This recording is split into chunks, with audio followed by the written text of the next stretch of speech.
बिस्मिल्लाहिर्रहमानिर्रहीम। अस्सलाम वालेकुम माय यूट्यूबर फ्रेंड्स, कैसे हैं आप सब। आई होप कि आप सब ठीक ठाक होंगे, खैरियत से होंगे। अल्हम्दुलिल्लाह मैं भी ठीक हूँ। और मैं आज आपके लिए गर्मी का दुश्मन केरी के शरबत की रेसिपी शेयर कर रही हूँ।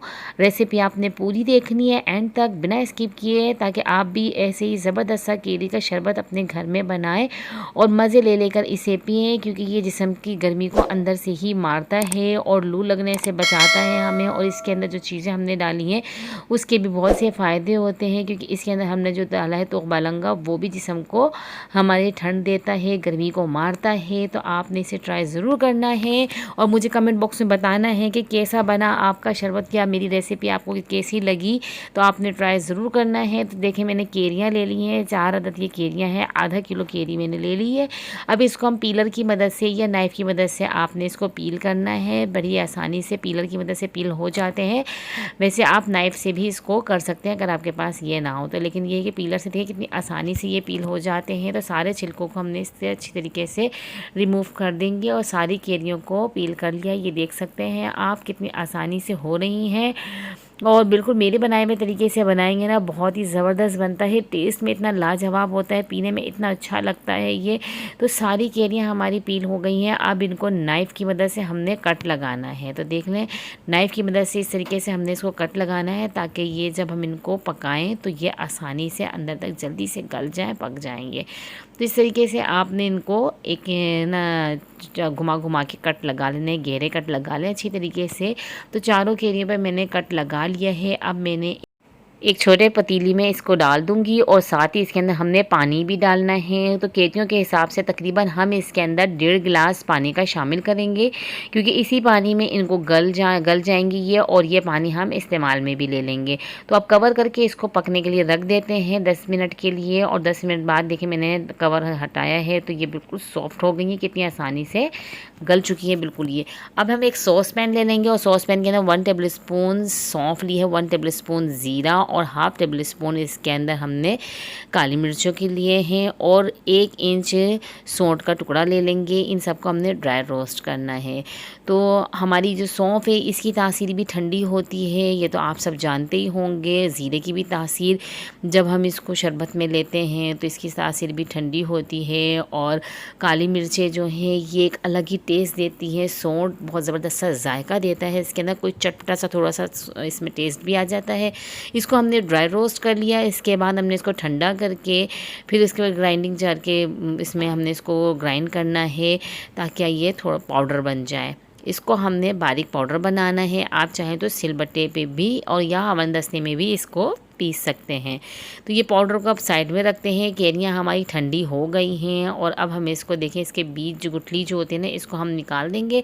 कितनी आसानी से ये निकल रही हैं, कच्ची हैं केरियाँ ये, और गुठली देखिए कितनी आसानी से इसकी निकल जा रही है इसमें से। तो अब सारी गुठलियों को हमने इसमें से निकालना है और उसके बाद इसके ये जो हमारी केरी है इसको हमने ग्राइंडर जग में ले लेंगे और इसको इसमें डाल देंगे, ताकि ये आसानी से पीस जाए। तो सारी केरियों को हम इसके अंदर डालेंगे और साथ ही हमने इसके अंदर डालना है पुदीना। पुदीना भी बहुत ज़्यादा ठंडक बख्शता है, गले को फरहत देता है और बहुत ज़बरदस्त लगता है। पुदीने की खुशबू बहुत अच्छी लगती है। तो 1 गड्ढी को पुदीना ले लें आप और उसको इसके अंदर अच्छे से वॉश करने के बाद डालें। मिंट तो वैसे ही बहुत ज़बरदस्त लगता है और अगर शरबत में हो तो बहुत ही ज़बरदस्त लगता है। तो अच्छी तरीके से इसको हमने ग्राइंड करना है, बिल्कुल बारीक पीस लेना है इसको।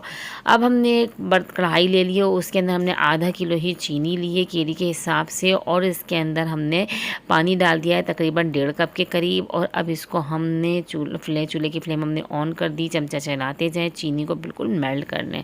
जब चीनी बिल्कुल अच्छी तरीके से मेल्ट हो जाए तो केरी और हमारे पुदीने का जो मिक्सचर हमने ग्राइंड करके रखा है वो इसके अंदर डालेंगे।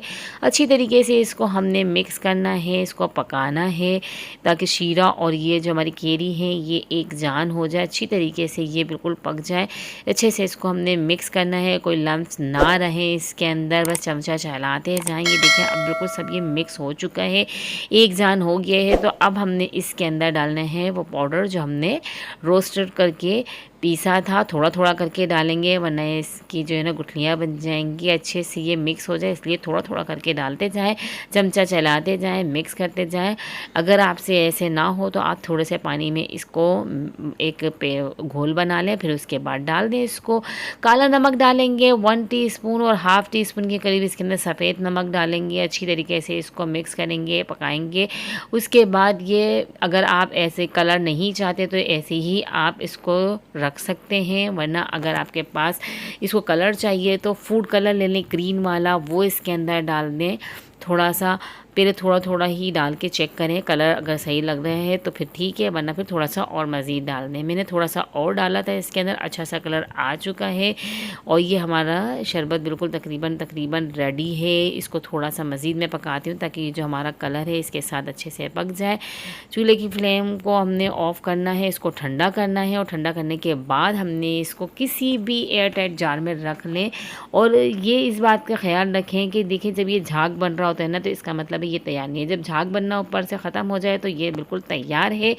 या फिर आप फिंगर की मदद से भी इसको चेक कर सकते हैं, दो तारी नहीं होना चाहिए, ये बस चिपचिपा सा हो। चिपचिपा सा है तो इसका मतलब है ये बिल्कुल सेट है। अब आपने इसको आराम से ठंडा करके इसको रखना है और ये हमारा शरबत बिल्कुल रेडी है। आप इसे बना के स्टोर कर सकते हैं, लेकिन उससे पहले आपने इसके अंदर डालना है नींबू का रस, ताकि हमारी जो चीनी है ना इसके अंदर जो है क्रिस्टल ना बने उसके, इसलिए आपने एक नींबू का रस इसके अंदर डाल दें, लेकिन फ्लेम ऑफ करने के बाद। अब आप इसको बनाने का तरीका देख रहे हैं। एक बाउल में मैंने आइस ले ली है क्रश करके, और मैंने ले लिया था तुख बलंगा, पहले से भिगो दिया था, 2 टेबल स्पून वो डाल दिए हैं और आधी प्याली भर के इसके अंदर मैंने जो हमने केरी का शरबत तैयार किया था वो डाल दिया है। अब इसके अंदर हम पानी डाल देंगे, तकरीबन 3 से 4 गिलास पानी इसके अंदर शामिल करेंगे और हमारा शरबत जो है बिल्कुल रेडी हो जाएगा। आपने भी बिल्कुल इसी तरीके से बनाना है और कोई झंझट नहीं है। आपने बना के स्टोर कर लिया है और उसके बाद आपने सिर्फ पानी का इस्तेमाल करना है, चीनी बिल्कुल भी इस्तेमाल नहीं करें, क्योंकि चीनी जो हमने डाली है इसके अंदर उसकी क्वांटिटी काफ़ी है इसके लिए। शरबत का कलर आप देख सकते हैं कितना खूबसूरत लग रहा है और तोख वलंगा इसके अंदर और मज़ीद ठंड का इजाफा कर देता है, आपकी जिस्म की गर्मी को मारता है। अच्छा सा टेस्ट देने के लिए नींबू का स्लाइस कट करें, वो इसके अंदर डाल दें, खूबसूरती भी आ जाती है और नींबू की खटास जो इसके अंदर आती है ना वो भी हमारे शरबत को 4 चांद लगा देती है। तो गर्मी है, आप इस शरबत को बनाएं, गर्मी को दूर भगाएं। जो गर्मी से परेशान है इस शरबत से फ़ायदा उठाएं, ठंडा ठंडा शरबत बनाएं और पिएं। बहुत ज़बरदस्त सा ये शरबत है, केरियाँ भी आई हुई हैं तो मौके से फ़ायदा उठाएं और गर्मी के दुश्मन को अपने घर में बनाएं और पिएं। बाज़ार की शरबतों से छुटकारा मिल जाएगा। बहुत ज़बरदस्त सी रेसिपी है जो आपके साथ मैंने शेयर की है। आप मुझे कमेंट बॉक्स में बताएंगे कि आपको ये कैसी लगी मेरी रेसिपी, और अगर अभी तक आपने मेरे चैनल को सब्सक्राइब नहीं किया है ना तो जल्दी से मेरे चैनल को सब्सक्राइब कर दें, साथ ही बेल आइकन को भी प्रेस करें ताकि मेरी हर आने वाली वीडियोस का नोटिफिकेशन आप तक जल्द से जल्द पहुंच सके। और इसके साथ ही मुझे अगली वीडियो तक दीजिए इजाज़त। अल्लाह हाफ़िज़।